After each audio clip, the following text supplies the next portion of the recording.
keeping the boys in blue safe. Yep. How about them apples? Yep. Keeping the American that's the only reason citizens. I need. Yeah, keep the American citizens safe. Yep. Oh, anyway. So anyway, folks, let's dive into a little bit of crew memberships. We talk about this not as much as we probably should, but it's a great benefit. If you're interested in hanging out with like-minded individuals who want to be 1% better each and every day, all you got to do is go to ontherangepodcast.com and become a crew member. You can try it for free. You get the all access package for 14 days for free. And if you do it now, you can join the crew video call with Rick and I tomorrow.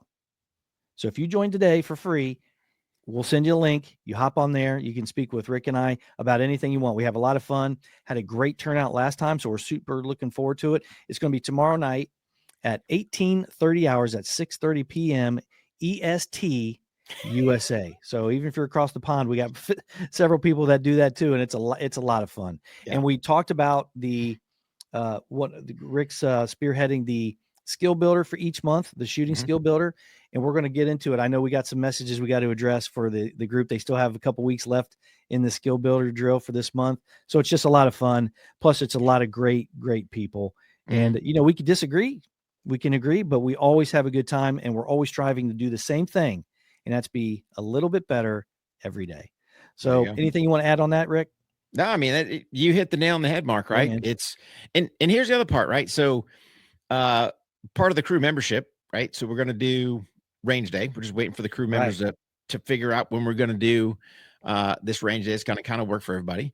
You hear us talk a bunch about, pre and post production crew members, dude, you're hearing all this stuff behind the scenes. So it's more than just a Zoom call. We got all kinds of training videos. We got, behind the scenes. Again, the Zoom call is a huge part because it's interactive, right? So it's just not me and Mark chatting. It's we got everyone up there. Hey man. And we use, try to use the old little hand up on the Zoom calls. Right? so everyone's not talking all over each other. Right. Yeah. But it's it's great, man. We've had guys show videos on there, video diagnosis, all kinds of stuff. So just a great group of like-minded individuals. Like you said, Mark, looking to be 1% better every single day.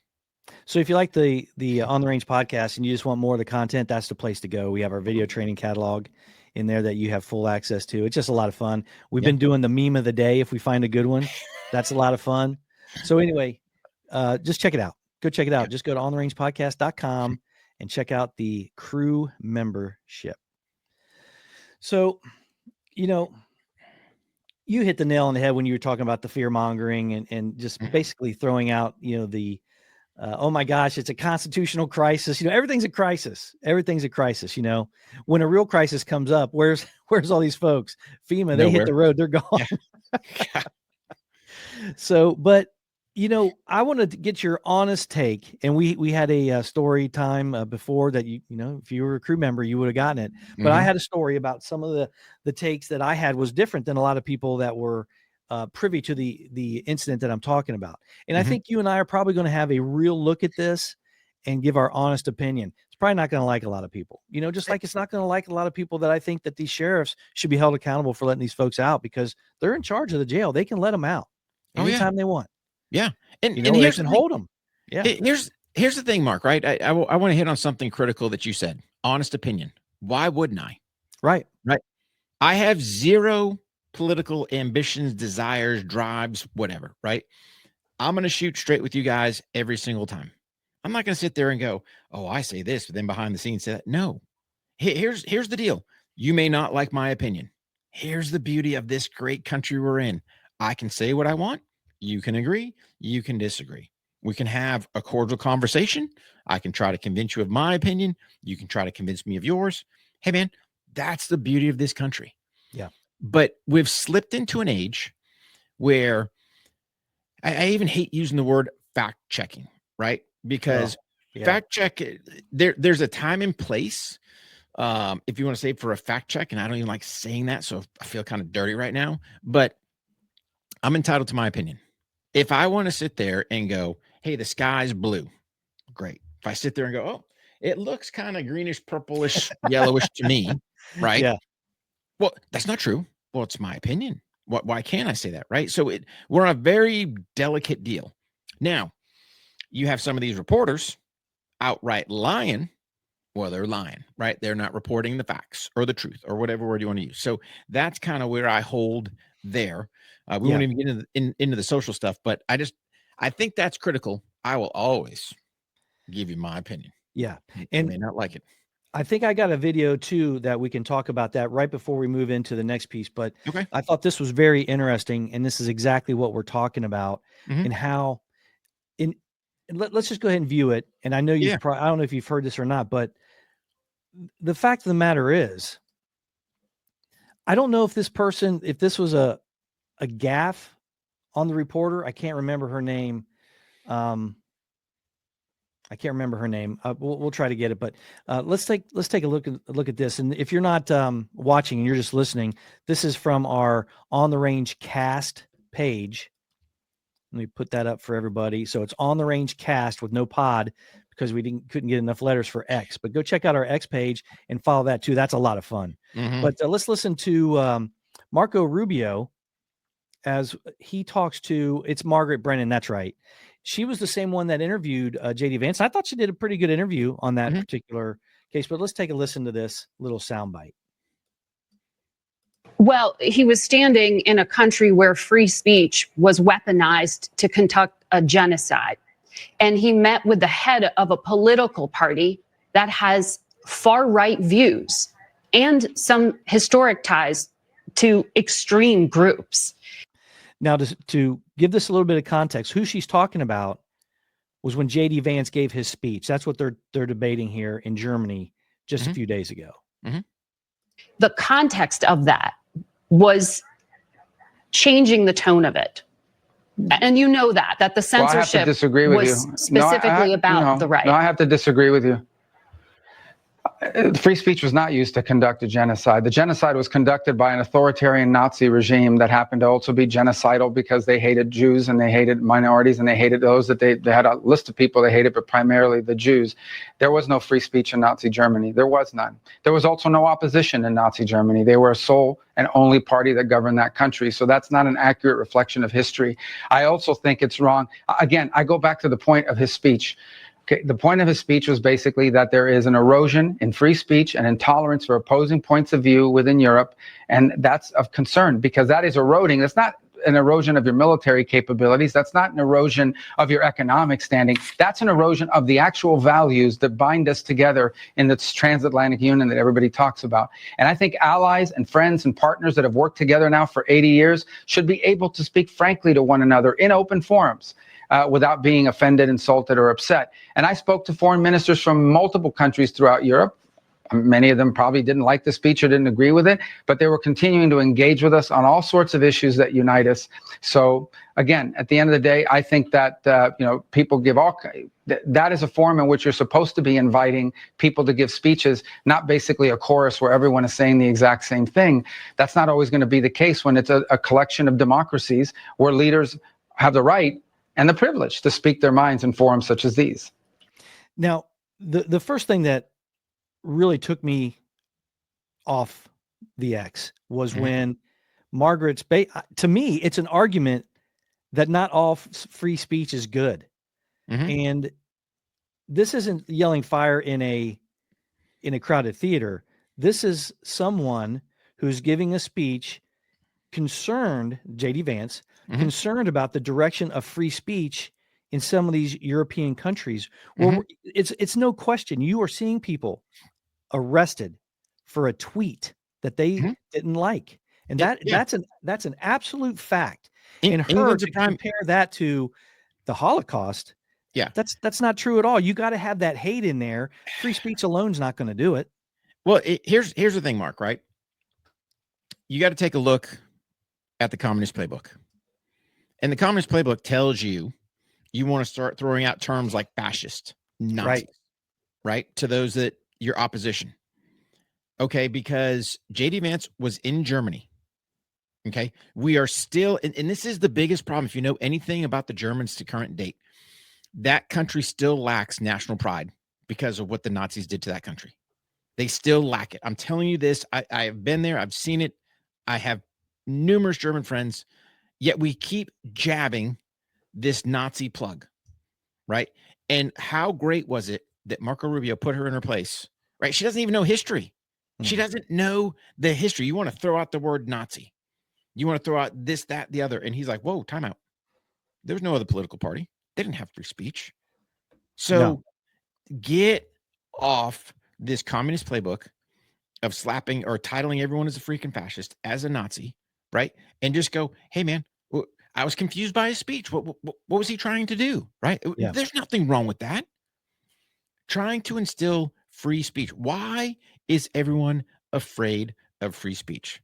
Because probably at no other time in history have people had the ability, between podcasting, between social media, as much as I absolutely hate it and it's manipulated, to get their voice, their words out there.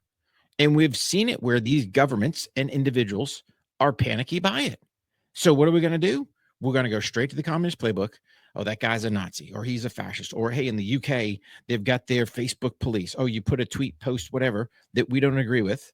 Well, nobody's instilling violence, right?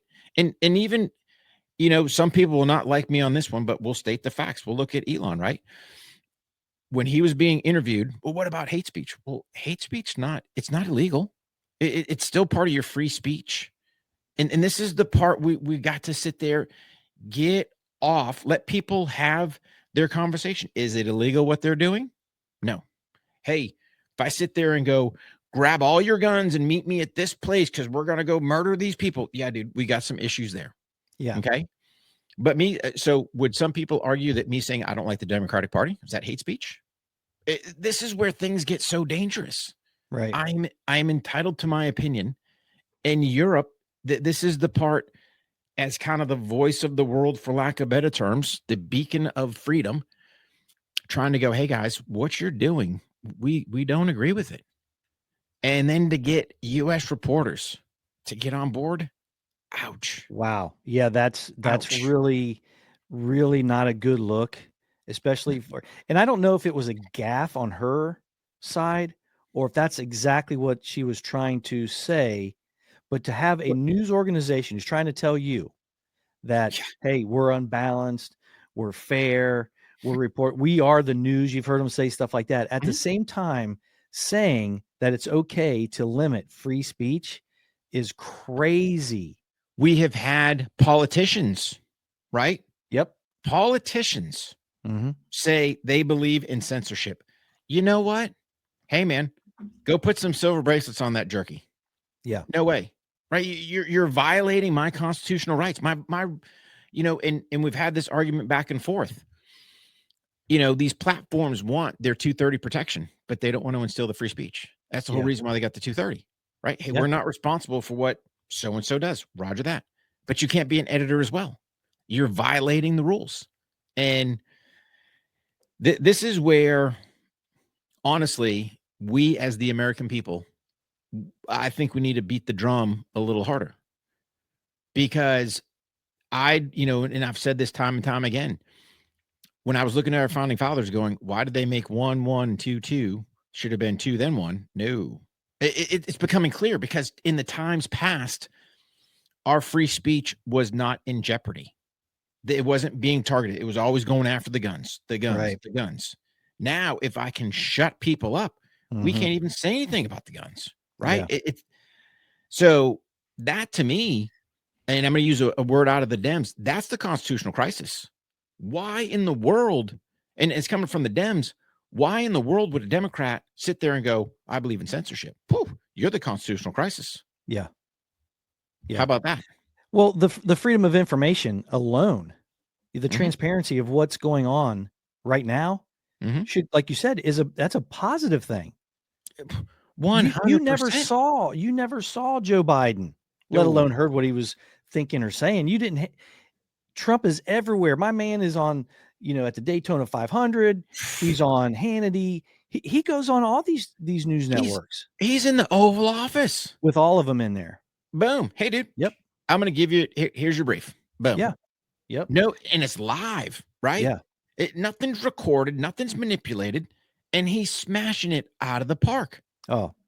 And all it should be, hey, man, spot on.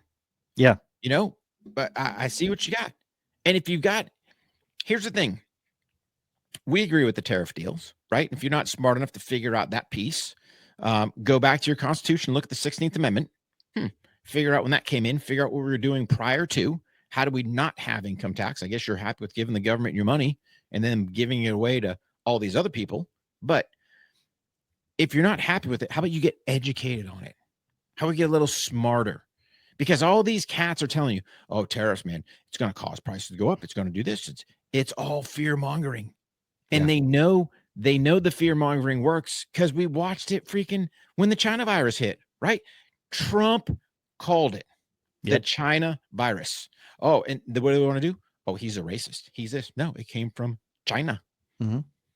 And the proof came out, right? Yeah. Like all this stuff is starting to come to light. Oh, the insurrection of January 6th. Yeah. Was it Trump? Nope. He got played a dirty. Like all this stuff is dirty, man. Yeah. And it's all coming to light. And we as the American people should sit there and be going, hey, these orchestrators behind the scenes, I'm telling you, man. Yeah. Lock them up. It's crazy. And they're just simply doubling down on it, man. They are just going after it. They are not getting off that high ground for nothing. I don't understand it. I don't understand it. It doesn't make any sense. It doesn't make any sense. Not only that, if you have old girl who's cooking, by the way, at the press secretary, Caroline Leavitt, showing a $2.7 trillion fraud thing with the Social Security. Yeah. Dude, didn't even go to Americans. It went overseas. I'm just like, that's your hill you're going to die on? Yeah. That's going to be a problem. That no one's going to believe you. No. Or you have Americans that are 150 years old. Mm-hmm. I'd love to see them. Where are they at? Yeah. Oh, yeah. Dude. Yeah. I want to know what they're eating because, that's pretty good. That's awesome. So